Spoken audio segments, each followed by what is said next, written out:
என் நேசனே, கவலை கொள்ளாதே. வழி தவறியவன் நேர்வழி தேடி அழைக்கும் அழைப்பிற்கு பதில் கொடுக்கும் இறைவன் உன்னோடு இருக்கும்போது கவலை கொள்ளாதே. சிரமங்களால் நகர இயலாதவன் சிரமம் நீங்க அழைக்கும் அழைப்பிற்கு பதில் கொடுக்கும் இறைவன் உன்னோடு இருக்கும்போது கவலை கொள்ளாதே.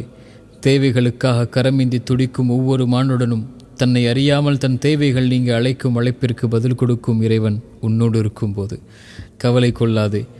நம்பிக்கை கொள்ள எவரும் இல்லாது நம்பிக்கை இழந்து வாழும் மனிதன் மீண்டும் நம்பிக்கை பெற அழைக்கும் அழைப்பிற்கு பதில் கொடுக்கும் இறைவன் உன்னோடு இருக்கும்போது என் நேசனே, உன் உள்ளம் உடைந்திருப்பதை அறிகிறேன். உன் கண்களின் கண்ணீரை பார்க்கிறேன்.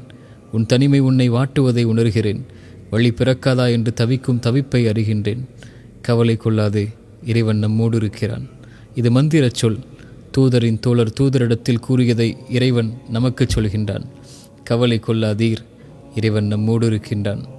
சிரமங்களா, வெளியேற முடியாத துன்பங்களா, குணப்படுத்த முடியாத நோயா, ஏமாற்றங்கள் துரோகங்களின் வழிகளா, உறவுகளின் பிரிவா, தனிமையின் தவிப்புகளா, மனிதர்களின் சிந்தனையால் வார்த்தைகளால் உள்ளம் உடைபட்டிருக்கிறதா?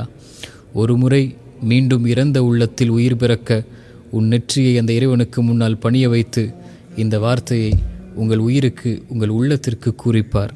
கவலை கொள்ளாதீர் என் உயிரே, உன்னை படைத்த இறைவன் உன்னோடு தான் இருக்கின்றான்.